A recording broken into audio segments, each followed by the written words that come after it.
नमस्ते जी। पिछले कुछ वीडियो में हमने कंप्यूटर के बेसिक्स के बारे में काफ़ी कुछ जान लिया है। बेसिक कंप्यूटर सिस्टम के अंदर कौन कौन से कंपोनेंट होते हैं, फिर नंबर सिस्टम क्या होता है, किसी भी नंबर सिस्टम से बाइनरी में कैसे कन्वर्ट कर सकते हैं, उसके बाद कंप्यूटर के अंदर कोई भी डेटा कैसे स्टोर किया जाता है, ऑपरेटिंग सिस्टम्स क्या होता है, इन सब चीज़ों के बेसिक्स हमें पता चल चुके हैं। तो अब हम अच्छे से प्रोग्रामिंग के कंसेप्ट सीखना शुरू कर सकते हैं। So let's dive deep in the world of programming. So let's start with what is program. तो program क्या है? Program is just a sequence of instructions given to a computer to solve a particular task, to perform a particular task. Program क्या है? Just sequence of instructions. कोई भी problem है उसको solve करने के लिए हम कुछ स्टेप्स लिखते हैं, राइट? सपोज हमें चाय बनानी है, चाय बनाने के लिए भी हम कुछ स्टेप्स लिखेंगे। पहले पानी उबालो, उसमें फिर चीनी डालो, चाय पत्ती डालो, फिर उसको अच्छे से उबालो, फिर उसमें अदरक वगैरह डालो, फिर then you will add milk, right? तो ये क्या है? ये चाय बनाने की प्रोसेस हुई, वो स्टेप बाय स्टेप्स हम इंस्ट्रक्शंस लिख सकते हैं, राइट? चाय बनाने के लिए। वैसे ही प्रोग्राम क्या है? किसी भी प्रॉब्लम को सॉल्व करने के लिए लिखे गए इंस्ट्रक्शंस इज प्रोग्राम। तो वो प्रॉब्लम कुछ भी हो सकता है। That problem can be as small as printing something on a screen. Computer screen पे ऐसे कुछ छोटे छोटी चीज़ें प्रिंट करना, that can also be a task. तो इसके लिए भी हम प्रोग्राम लिख सकते हैं। और वो task can be as hard as landing a satellite on moon. चांद पे कोई सैटेलाइट लैंड करने जितना भी वो हार्ड प्रोग्राम हो सकता है। तो वो प्रोग्राम कुछ भी हो सकता है। इट जस्ट प्रोग्राम क्या है? बस एक पर्टिकुलर प्रॉब्लम सॉल्व करने के लिए लिखे गए सीक्वेंस ऑफ इंस्ट्रक्शंस प्रोग्राम। तो क्या बोला मैंने? It can be as simple as printing something on screen, और it can be as hard as handling a landing of a satellite on moon. बस क्या होना चाहिए? स्टेप्स क्या होने चाहिए? It should be a clear concise steps to follow. क्योंकि computer को अपना खुद का दिमाग होता नहीं है, इसलिए हमें जो भी हम सीक्वेंस ऑफ इंस्ट्रक्शंस दे रहे हैं कंप्यूटर को, वो क्लियर होने चाहिए और कंसाइज होने चाहिए। एक एक इंस्ट्रक्शन का कुछ मीनिंग होना चाहिए, राइट? तभी वो कंप्यूटर को समझ में आएगा। कंप्यूटर को खुद का अपना दिमाग होता नहीं है, तो उसको कुछ छोटी छोटी चीज़ें भी हमें बतानी पड़ती है प्रोग्राम में। अभी आगे हम प्रोग्राम के बिल्डिंग ब्लॉक्स देखेंगे, तब अब हमें पता चल जाएगा कि हम छोटे छोटे बिल्डिंग ब्लॉक्स को, इस ईजी बिल्डिंग ब्लॉक्स को मिला कर कैसे एक बड़ा ह्यूज प्रोग्राम लिख सकते हैं, ये हमें आगे पता चल जाएगा। तो ये था प्रोग्राम के बारे में। Now let's see what is programming. हम क्या पढ़ रहे हैं? कौन सा कोर्स पढ़ रहे हैं? Fundamentals of computer programming. Fundamentals of computer तो पता चल गया हमें, हमें प्रोग्राम क्या होता है ये भी पता चल गया। नाउ लेट्स सी प्रोग्रामिंग क्या है। ये भी कुछ नहीं है, it's just a process. What is programming? It's just a process of writing a program in a suitable language. क्या है programming? The process of writing a program in a suitable language is known as programming. तो यहाँ पे एक चीज़ अब हमें ध्यान रखनी है, यह मैंने येलो में हाईलाइट नहीं किया, बट इसको ध्यान रखना है। Writing a program in suitable language, यहाँ पे हम क्या यूज़ कर रहे हैं? Suitable language. अब ये सूटेबल लैंग्वेज कौन सी है? ये कोई हिंदी, इंग्लिश, कन्नड़ा, तेलुगु, ये जो अपने रीजनल लैंग्वेज है या फिर स्पीकिंग लैंग्वेज है, उसमें हम प्रोग्राम नहीं लिखते। हम कौन सी लैंग्वेजेस में प्रोग्राम लिखते हैं? हम कंप्यूटर जो लैंग्वेजेस को अंडरस्टैंड कर सकता है, कंप्यूटर जो लैंग्वेज को अंडरस्टैंड कर सकता है, उन लैंग्वेजेस में हम प्रोग्राम लिखते हैं। तो ये लैंग्वेजेस कौन सी है?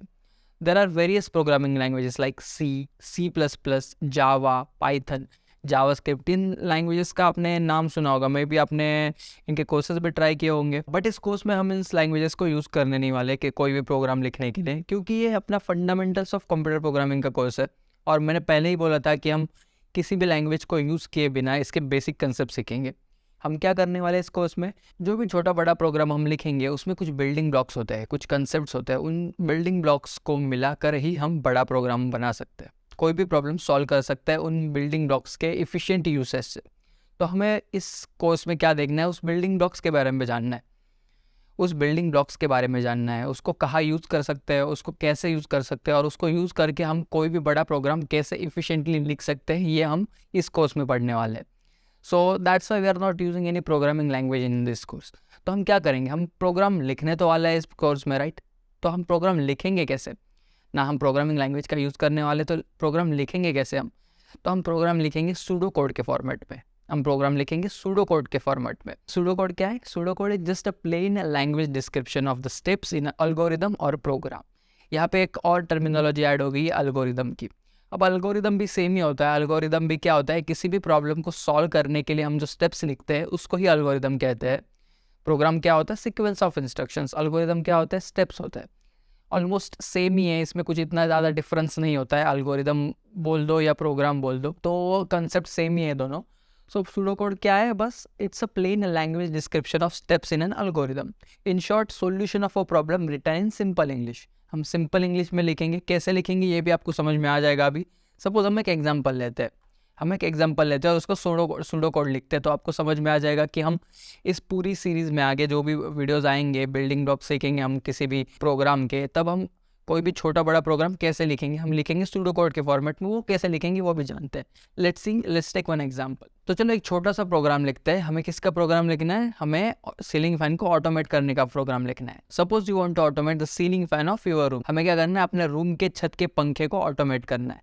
तो कैसे करना है? Such that if temperature of room is more than 28 degrees Celsius, you will turn on the fan. And if the temperature is less than 25 degrees, you will turn off the fan.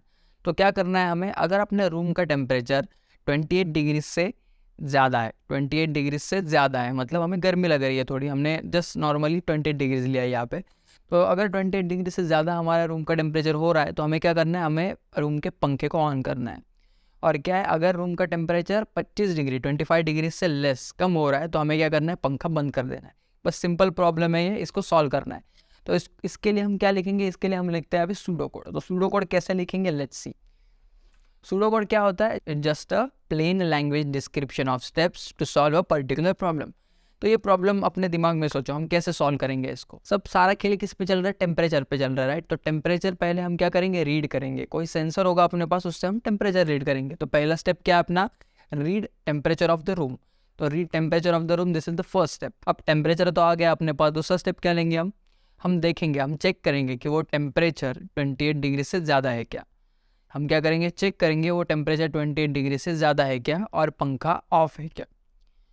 पहला condition क्या करना था हमें? अगर 28 degree से ज़्यादा है temperature, तो हमें पंखा ऑन करना था। पर पहले से ही पंखा ऑन है, तो कैसे करेंगे ना? पहले से ही पंखा ऑन है तो कुछ करने की ज़रूरत ही नहीं है हमें। सो हम दो कंडीशंस चेक करेंगे यहाँ पे कि temperature greater than 28 degree Celsius है कि नहीं, और दूसरा पंखा ऑफ है। तो अगर पंखा ऑफ होगा तभी हम उसको ऑन कर सकते हैं, right?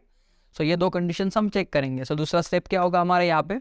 If temperature is more than 28 degrees and fan is off, then turn on the fan. ये दूसरा कंडीशन हो गया। अब और एक कंडीशन दिया था हमें कि temperature less than 25 degree Celsius है, तो हमें पंखे को ऑफ करना था, राइट? तो सिमिलर वही की चीज़ करेंगे कि अगर टेम्परेचर हम जो रीड कर रहे हैं टेम्परेचर किसी सेंसर, सपोज कोई रूम में सेंसर लगा है जिससे हम टेम्परेचर रीड कर रहे हैं, वहाँ पे अगर टेम्परेचर हमें लेस देन 25 डिग्री सेल्सियस मिल रहा है और पंखा पहले से ही ऑफ है, तो हमें ऑफ करने की ज़रूरत नहीं है। पर पंखा ऑन है तब हम उसको ऑफ करेंगे, राइट? तो अगर temperature less than 25 degree Celsius है और पंखा ऑन है, तब हम उसको ऑफ करेंगे। पहले से ही ऑफ है तो हमें कुछ करने की ज़रूरत ही नहीं है। सो तीसरा स्टेप क्या आएगा? Else if temperature is less than 25 degree Celsius and fan is on, then turn off the fan, right? यहाँ पे ये दो चीज़ें हमें समझनी है। हमें क्या दो चीज़ें समझनी है? यहाँ पे मैंने क्या लिखा है? Temperature is more than 28 degrees and fan is of. मैंने बस यही नहीं लिखा है कि अगर टेम्परेचर मोर देन 28 डिग्री सेल्सियस तो बस पंखा ऑन कर दे। नहीं, मैंने एक और कंडीशन डाला है। मैंने क्या कंडीशन डाला है? पहले चेक कर भाई पंखा पहले से ही ऑफ है क्या, राइट? अगर पंखा ऑफ होगा तब हम उसको ऑन कर पाएंगे ना। अगर 28 डिग्री सेल्सियस से टेम्परेचर ज़्यादा भी है बट पंखा पहले से ही ऑन है, तो उसको ऑन करने का फ़ायदा क्या है? So will be turning on the पंखा ओनली आफ्टर चेकिंग कि पहले से ही पंखा ऑफ है। तो ये इसलिए मैंने यहाँ पे कंडीशन डाला है। सिमिलर कंडीशन मैंने नीचे डाला है, राइट? अब ये हो गया, हमने सूडो कोड लिख लिया। यही है सूडो कोड, कुछ नहीं है। हमने क्या किया? बस प्रॉब्लम को सिंपल प्लेन इंग्लिश में उसके सॉल्व करने के स्टेप्स लिख दिए। यही है सूडो कोड। अब इसको थोड़ा सा और रिफाइन भी कर सकते हैं ये तो नॉर्मल एकदम पूरा नॉर्मल लैंग्वेज में हो गया। इसको थोड़ा प्रोग्रामर्स के टर्म्स में लिखते हैं, थोड़ा सा प्रोग्रामर्स के टर्म्स में लिखते हैं। तो क्या होगा? पहला स्टेप यहाँ पे रीड टेम्परेचर। यहाँ पे मैंने रीड को मार्क किया हुआ है, रीड को हाईलाइट किया हुआ है, क्योंकि ये क्या है? कीवर्ड है। ये कीवर्ड्स क्या होते हैं ये हम बाद में समझेंगे। डोंट वरी, अभी आपको समझ में नहीं आ रहा है। जस्ट लुक एट दिस, क्या है बस देखिए आप अभी। सो पहले क्या कीवर्ड लिखा हुआ है? रीड। कुछ इनपुट ले रहे हैं हम, राइट? इनपुट ले रहे हैं हम सेंसर से, that's why it's read temperature. दूसरा क्या है? If temperature is greater then. यहाँ पे क्या है? मैंने ग्रेटर देन लिखा नहीं है, मैंने बस ग्रेटर देन का सिम्बॉल लिखा हुआ है। ये आगे समझ में आ जाएगा आपको। मैं अभी बस एग्जाम्पल दिखा रहा हूँ कि प्रोग्रामर कैसे सूडो कोड लिखता है। तुम्हें प्रोग्रामर बनना है, राइट? आगे जाके प्रोग्रामर बनना है। हम प्रोग्रामिंग का कोर्स कर रहे हैं, सो वी आर होपिंग कि हम आगे जाके प्रोग्रामर बने, तो उसके जैसा थोड़ा सा सीखना भी पड़ेगा, उसके थोड़ी सी टर्मिनोलॉजीज भी फॉलो करनी पड़ेंगी हमें, राइट। इस प्रोग्रामर्स की कम्युनिटी में आना है, राइट, तो इसकी टर्मिनोलॉजीज भी सीखते हैं थोड़ा। तो मैंने क्या लिखा है यहाँ पे, मैंने वर्ड्स में नहीं लिखा, मैंने ग्रेटर देन का साइन यूज़ किया है। तो if temperature is greater than 28 and fan is off then turn on the fan. Same line है, बस थोड़ा सा चेंज यहाँ पे क्या किया हुआ है, ग्रेटर देन की जगह मैंने बस सिंबल लिखा है। और इफ़ एंड देन, इन दो कीवर्ड्स को यहाँ पे ध्यान में रखो, बस ध्यान में रखो, या देख लो एक बार, क्योंकि ये आगे जाके हम जब बिल्डिंग ब्लॉक्स सीखेंगे किसी भी प्रोग्राम के, तब ये आपको समझ में आ जाएगा। कंडीशनल स्टेटमेंट्स में ये क्या है, कंडीशनल स्टेटमेंट है। यहाँ पे अगर कंडीशन पूरी हो रही है तभी हम आगे बढ़ रहे हैं, राइट। यहाँ पे क्या है, इफ़ के बाद जो लिखा है वो क्या है, कंडीशन है। टेम्परेचर अगर इससे ज़्यादा है और फैन ऑफ है, हमने कुछ कंडीशन डाली, राइट, कुछ कंडीशन डाली, अगर ये हो रहा है तभी, देन तभी हमें फ़ैन को ऑन करना है। तो ये क्या कंडीशनल स्टेटमेंट है। सो वैसा ही एल्स इफ वाला और एक सेम ही कंडीशनल स्टेटमेंट है ये भी। यहाँ पे भी हम कंडीशन चेक कर रहे हैं कि temperature is less than 25 and fan is of, fan is on, तो ये भी है कंडीशनल स्टेटमेंट है। इफ देन ये कंडीशनल स्टेटमेंट हुआ, एल्स इफ देन ये भी कंडीशनल स्टेटमेंट हुआ। सेम ही है, आप ऐसे लिखे सेम ही है, बट क्या है, इसको थोड़ा सा हमने प्रोग्रामर्स के टर्मिनोलॉजी में लिखा है, थोड़ा सा ऑपरेटर्स यूज़ करके लिखा है, ग्रेटर दैन, लेस दैन, ये ऑपरेटर्स है।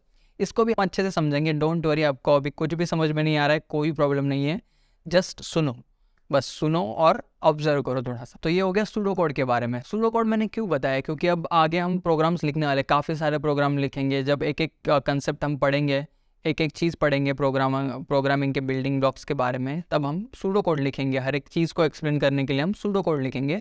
तब आपको पता होना चाहिए कि क्या है, प्रोग्राम कैसे लिखते हैं। दैट्स व्हाई मैंने ये सूडो कोड का कंसेप्ट अभी एक्सप्लेन किया है। नाउ लेट्स सी कि आगे की वीडियोज़ में हम क्या देखने वाले हैं। आगे की वीडियोज़ में हम क्या देखने वाले हैं, बेसिक टूल्स और building blocks of a program. मैंने थोड़ी देर पहले ही बताया था, कोई भी बड़ा प्रोग्राम छोटे छोटे बिल्डिंग ब्लॉक्स से मिलकर बनता है, राइट, छोटे छोटे बिल्डिंग ब्लॉक्स से मिलकर बनता है। किसी भी बड़े प्रोग्राम के जो छोटे छोटे टूल्स होते हैं, ये अब हम सीखने वाले हैं। सो क्या क्या टूल्स होते हैं, तो पहला है डेटा टाइप्स। सो अलग अलग टाइप का डेटा हम प्रोग्राम में प्रोसेस करते हैं, तो वो कौन कौन सा डेटा प्रोसेस करते हैं वो हम डेटा टाइप्स में सीखेंगे।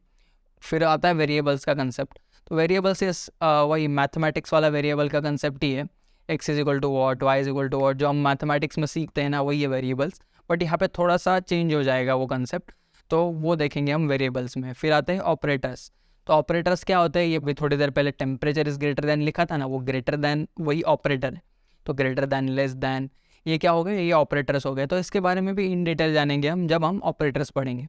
उसके बाद होते हैं कंडीशनल स्टेटमेंट्स। क्या होते हैं कंडीशनल स्टेटमेंट्स। अब यहाँ पे थोड़ी देर पहले हमने इफ़ देन देखा, राइट, वो सूडो कोड लिखते time if temperature is greater than 25 then ये करो, ये जो हमने देखा वो क्या है, कंडीशनल स्टेटमेंट। तभी मैंने एक्सप्लेन किया था थोड़ा सा।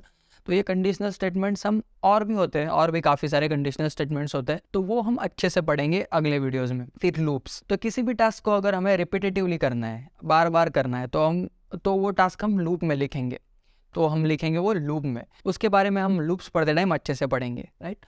उसके बाद आता है कंसेप्ट ऑफ फंक्शंस। जो बड़े बड़े प्रोग्राम्स होते हैं वो कभी भी बस एक पेज में लिखे हुए या कंटिन्यूस लिखे हुए ऐसे नहीं होते, तो उसके छोटे छोटे ब्लॉक्स होते हैं, वो छोटे छोटे ब्लॉक्स अलग अलग जगह पे लिखे होते हैं और उसको हम रीयूज़ कर सकते हैं।